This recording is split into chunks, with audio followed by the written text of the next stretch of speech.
Hello, good evening. It is the 22nd of July 2024. Welcome to Camnet Menus at 1930 with me, Naomi Msoya. Let's take a look at stories making headlines this evening. Former President Lungu criticizes President Hichilema's corruption stance. Kawambwa Court jails MP Chilangwa. COVID-19 and bilharzia hits Lumezi district. And international news, President Biden's resignation announcement sparks public debate. In sports, Shipolopolo captain confident ahead of USA encounter at Paris 2024 Olympics. These and many more stories coming up after the break.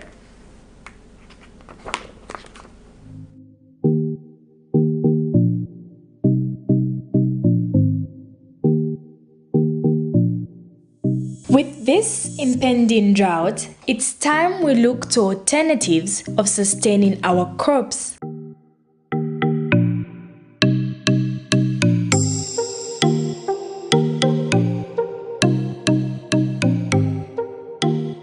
We as ISDP are promoting irrigation and water harvesting as the solution to challenges posed by climate change. Watch our 13-week series as we unfold the solutions for our crops. Catch us every Monday at 2040 hours, repeats every Tuesday at 1910.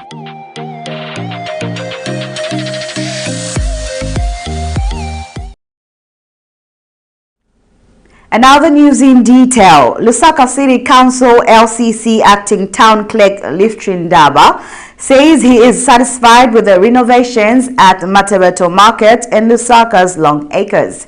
In a statement avouched to Camnet News, Engineer Ndaba says the market's new face reflects the local authorities' aspirations for a clean and green city while boosting businesses run by female entrepreneurs.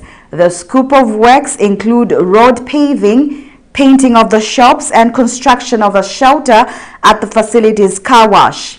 Engineer Ndaba has also thanked operating partners for their support towards the project. Lumezi district has recorded an outbreak of bilharzia in Katawa area of Kazembe Chiefdom.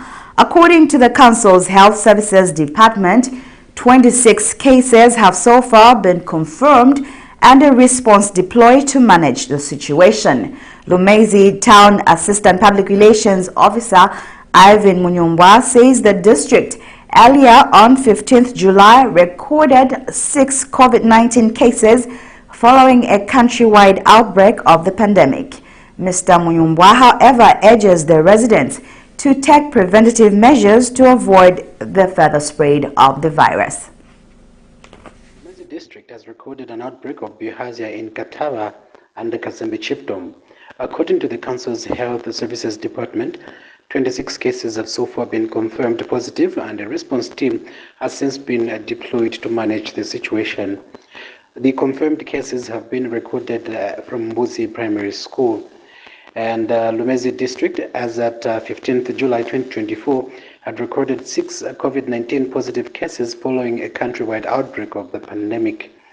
The 6 positive cases, which have been described as stable and managed as outpatients, are from a total of 24 COVID-19 tests conducted in the district.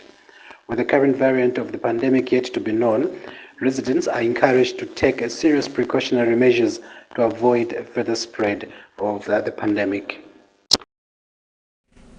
The Federation of Free Trade Unions in Zambia has commended government for withdrawing the proposed amendment of the Employment Code Act and suspending consultations on the review of the piece of legislation. The union has since called on all its members who have attained retirement age to remain calm as discussions with the relevant stakeholders are ongoing. In an interview, Federation of Free Trade Union in Zambia Secretary General Nelson Mwale says the unions are holding meetings with Secretary to the Cabinet, Patrick Kangwa, who will provide a roadmap using the existing legal framework. Mr. Mwale expressed concern that the proposed amendment of the Employment Code Act would have negatively affected workers.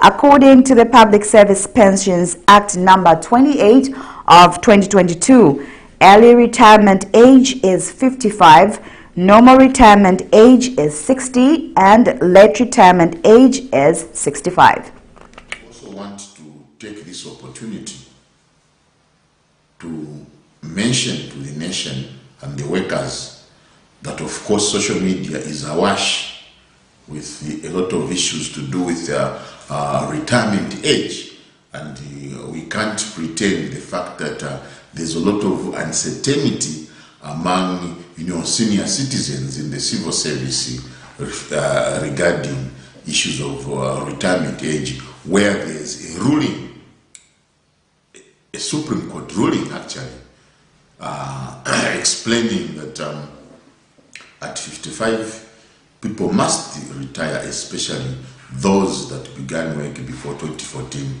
before the statutory instrument was promulgated to do with the retirement age. And so we want to age our no uncertainties must be seen. Former President Edgar Lungu has challenged Republican President Hakainde Hichilema to live up to his words. Corruption reviewed in the Financial Intelligence Center FIC report, Parliamentary Accounts Committee, among others. Recently, the AFC, in its 2023 Trends report, analyzed 15,696 suspicious transaction reports, out of which 923 intelligence reports worth 13.5 billion kwacha disseminated to law enforcement agencies. But Mr. Lungu alleges that the findings of the report involves the President Hichilema's ministers and other appointees. In statement on his Facebook page, the former president argues while in opposition, President Hichilema criticized his decision to fire then Minister of Health, Dr. Chitalu Chilufya. Former Kasenengwa Member of Parliament SENSIO BANDA says the current happenings of corruption at the Anti-Corruption Commission, ACC, are triggered by the moving of the institution to State House. Mr. Banda says there is need for the Commission to fight corruption independently and alleges that the autonomy of the Commission cannot be exercised in its current form. The former parliamentarian advises President Hakainde Hichilema to help rebuild the Anti-Corruption Commission mandate by ensuring transparency and accountability is at the core of all public officers. Mr. Banda also says President Hichilema should have not dissolved the board because the Commission's management is the one with a problem in the fight against corruption. On Thursday, 18th July 2024, President Hichilema dissolved the Anti-Corruption Board that had been laid by State Counsel Musa Mwenya on grounds of intending to renew the Commission's sacred mandate. At the core of governance as it relates to fighting corruption, but it's alleged that actually they are involved in graft in terms of looting the state treasury. It's unfortunate. And secondly, also the issue of the president actually dissolving the board. For me, I think that wasn't the right route to take, because obviously the board was a whistleblower board, as it were, as regards the issues which are going on. And it's sending wrong signals to even other boards to say if you review what's happening, actually you'll be dissolved. So for me, is that there are issues which actually Council Musa Mwenya did raise to indicate the fact that actually it was a ploy to appoint a board which is very strong, but on the other end, a user-friendly management, for lack of better terms, a compromised management, so that the people who implement the policies is management, and as such, that's why we've seen there has been selective approach to fighting against corruption. And again, the buck stops at the president, because this institution ought to be autonomous in how it applies itself. But when these things start to happen, the buck stops at the president. So really, the mandate is at the president to ensure that he gives latitude to these institutions so that they apply themselves as how they ought to apply themselves as The opposition Socialist Party says the recent reshuffle of cabinet ministers would not resolve the challenges that citizens are facing. Party chairperson for Legal, Simon Wheeler, alleges that the lack of competence among the ministers is not helping resolving the challenges citizens are facing. Mr. Wheeler argues that President Hakainde Hichilema should focus on the aspirations of citizens that made them triumph in the 2021 general elections by firing public officers who are allegedly incompetent. Yesterday, President Hakainde Hichilema transferred Health Minister Silva Masebo to the Ministry of Lands, with his counterpart Dr. Elijah Muchima moving in the opposite direction. As new Health Minister, the reshuffles follows recent changes at the Ministry of Energy and Ministry of Livestock and Fisheries. When President Hichilema formed government in 2021, he promised us that he's going to bring people of integrity, people of high caliber, but his ministers have failed to perform. Rather than him moving them from one ministry to another, why doesn't he fire them and hire people who are competent? I'll give you an example of Ministry of Energy, where Peter Kapala was the minister. That ministry is a very sensitive ministry. I do believe that he's just an appointed, nominated member of parliament. So why doesn't he nominate an engineer rather than having such a serious ministry run by a PR practitioner? I think Zambia is not short for people that can deliver. You know, you shouldn't play with people.